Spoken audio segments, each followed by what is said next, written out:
Hi there. Thanks for coming to this training, and I hope that I can give you a lot of value. I'm assuming that either you're thinking about starting a business or you have started a business, but you're still new about it, new with it, or maybe you've had a business for a while and you can relate to the struggle about not knowing what to do sometimes. I know that I've run into that myself, and it's always great to have a resource where you can where you can get more information, get information from somebody maybe who's had a little more experience. I've been around for a while, but let me tell you what we're going to cover. There are three things I want to cover in here. We talked about, the three things that I wish I had known, and that is that, you know, what is it that you need to know to run a business? The things that they don't tell you. How do you need to approach your business to be successful? And third, how we know how it starts with marketing, but you need to know that it starts with marketing, but it leads to financial management. And once you've been in business for at least for a short time, you've got to know how to manage the financial side of it, or you're not going to succeed. Those are the three things I want to cover here quickly. So again, I'm an experienced business owner, so I've been through this. These are things that I have learned through the school of hard knocks, and I want to share those. I want to share those with others so they don't have to go through the same thing that I went through.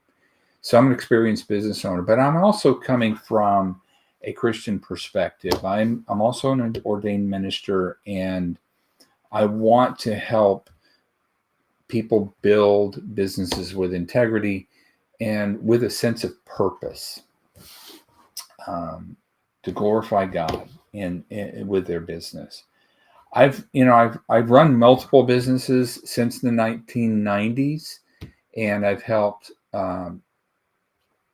many businesses since then become more profitable with the consulting business that I've created as a result of what I've learned. So, what do you need to know about running a business? And it's not what you think.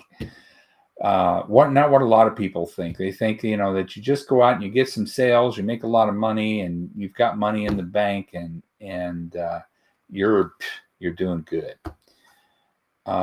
Yeah, it does start with sales. But you got to have the big picture. You've got to have a good reason why you're in business. You've got to have a purpose behind what you're doing. When my first business was Anderson Network. Anderson Network was a IT training company. I was a certified IT trainer, and the beginning of the certifications with Novell NetWare and with Microsoft networking systems. And there was a short supply of certified trainers. And so it was a great market to be in, the right place at the right time. I didn't have to do a whole lot of selling. So the marketing was easy, the sales happened. And so I began to build a business. Now I have a degree. My business degree is in finance. So it was easy for me to get the administrative side of the business started, but I still had to learn about the bookkeeping. But anyway, when I started this business and it started to take off, and I started it out of the house, and they had to move into an office space. And when I moved into an office space, it was scary because I realized, you know what? I am now the CEO of a company with employees, and I was growing fast. And it was scary because I thought, nobody told me, I didn't learn in business school how to be a CEO. Nobody gave me a job description. And if I read a job description, I had no idea how to pull that off. I wasn't trained to do that. You might have felt the same way when you started your business. So you've got to, but what I figured out is, first of all, you got to have the big picture. You've got to have a vision. You got to have a purpose. And that's going to drive your business. You've got to be able to carry that vision and share it with your employees, and they've got to share your vision. So you need to be able to lead others, because if you're going to hire employees, you've got to be able to lead others. And leadership is about serving. It's not about being a boss and lording over people. I had a Christian business owner I worked with once that said the business was his kingdom and he could do with it as he pleased. He's God of his business. And I couldn't disagree with that more. It's God's business and you are a steward. It's not your kingdom. And you are there to serve the people that are your customers. You're there to support your employees so that they can help you realize your dream and your vision for the business. So it's not exactly what you think it is. If when you start, you're gonna be working for yourself. That's another thing I want to talk about. You're not working for yourself. If you are, you have given yourself a job which you tried to get out of. You wanted to own a business. And so the buck stops with you. You're the final decision maker, and the decisions that you make are going to make the difference between your success and failure. So I'm sure you can relate to this. And I totally understand what you're experiencing if that's the case. And if you don't relate to that, you probably haven't grown your business enough to have experienced the pain of owning a business with employees. So anyway, if you can relate to this, comment below and let me know. Comment and let me know what your thoughts are about that. Second thing, how do you need to approach your business to be successful? I was talking about going to work for yourself, right? That's going into business for yourself. No, you created a job for yourself if that's your attitude towards it. It shouldn't be a job. Your mindset towards your business should be as an investor. You are an investor. It's not a job. You are investing your time and resources, your money, and there's a financial risk to this. You are an investor. Just like you're buying stock in a company, you're buying stock in your own company with your sole proprietor or corporation or LLC. You have invested money in a business and you own it. It's an investment. And as an investor, you need to be a good steward of that investment. One of the tough lessons that I had to learn as an as a business owner is, and it ultimately was my demise, was that I didn't pay enough attention to what the principle in Proverbs 22:7 talks about, being slave to the lender. I leveraged my business to the hilt. When I say leverage, I mean I borrowed, and I didn't borrow from a bank, but I leveraged by borrowing from my trainers that I hired to go out and do the training, the contract trainers that I hired. I borrowed from them and I lent to my customers, and I relied on my customers paying me so I could pay my trainers. Now, this was necessary because the business wasn't profitable enough to have done otherwise. So it was very heavily leveraged, and any business in this niche that I was in had to be heavily leveraged.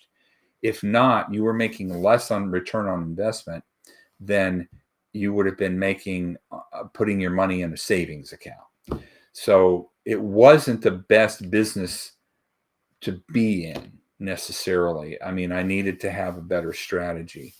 But besides, I wasn't thinking as an investor, so I didn't see it like that. It was a job. It started out as a job. I was a trainer. I was going out and doing training and getting paid really well to do that.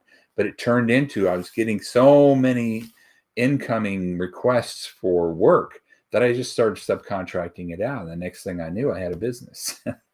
That's how it happened for me. And that's one reason why I was successful at it, is that I took the opportunity, took advantage of the opportunity.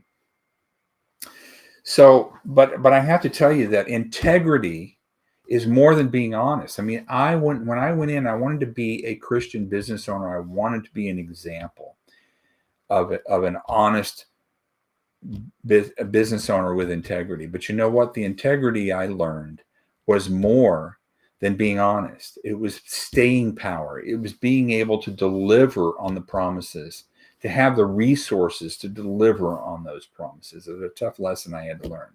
So you need to think about that. Are you thinking of your business as an investment, or is it a job? The third thing that I wish I had known is that it starts with the marketing, but it leads to finding good financial management.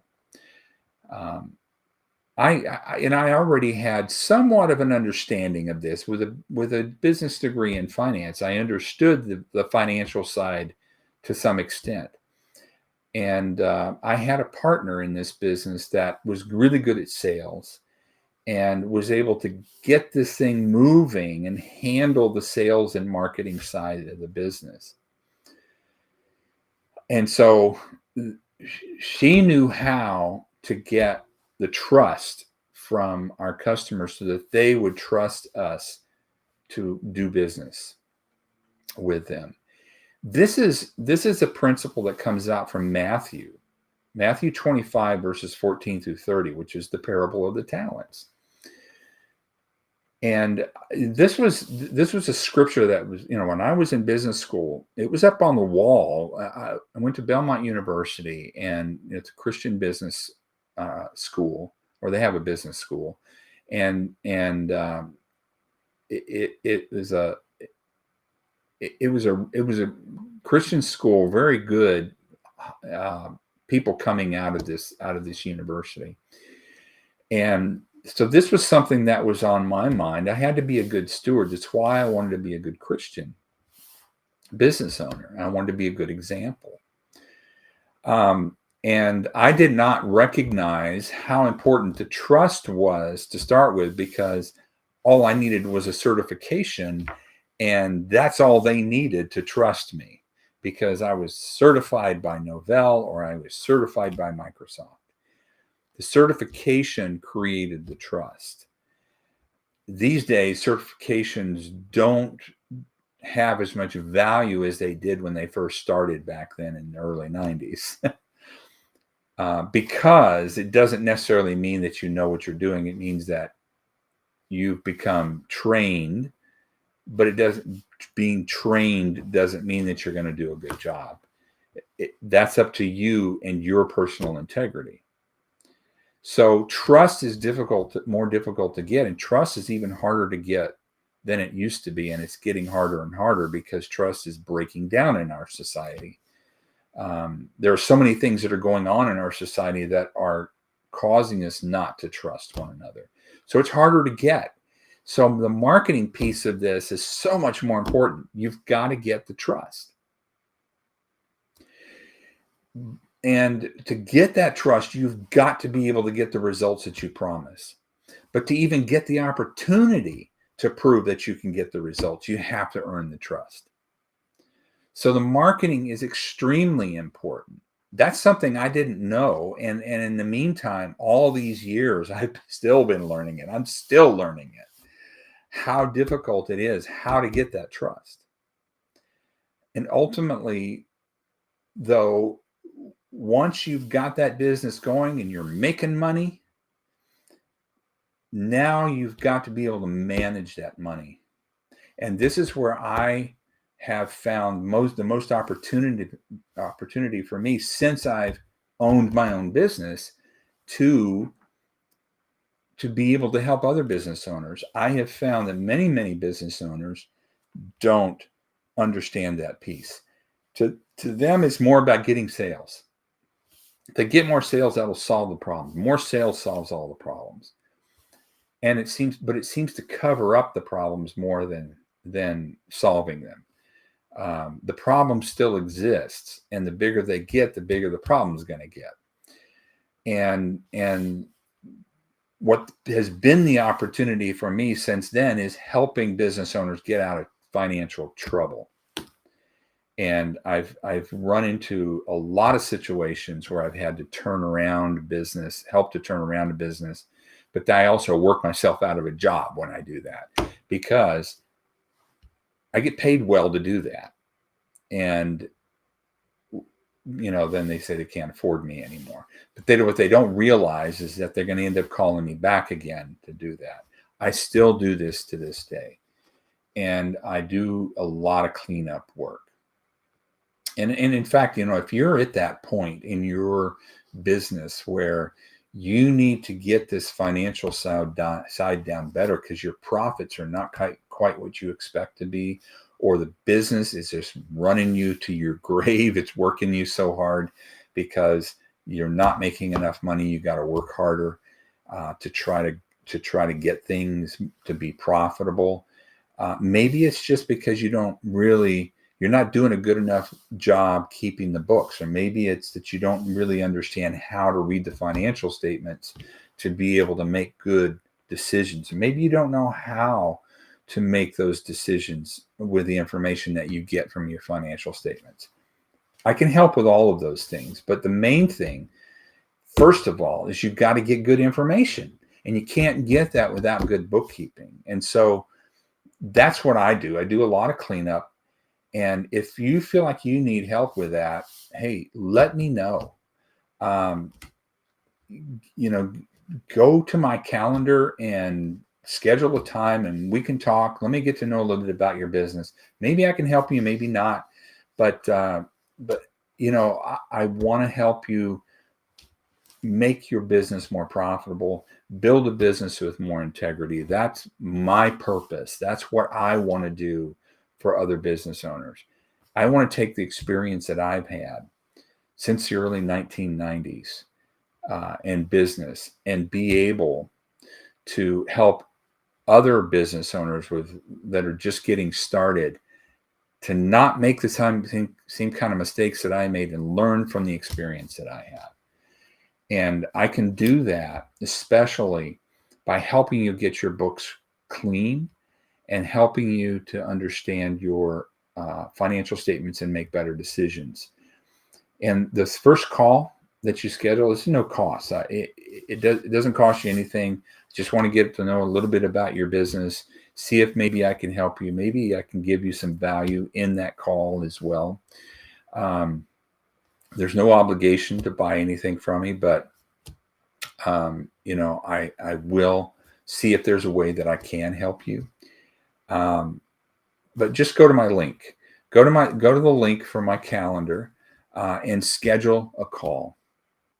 So I appreciate you coming. I hope that this training has given you some value.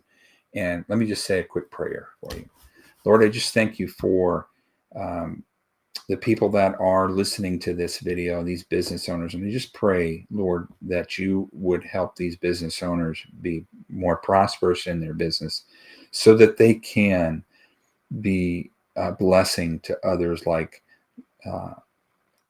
no one else, and that they can be a light to the world like you would want them to be. We lift all this up in Christ's name. Thanks, guys. We'll talk to you later.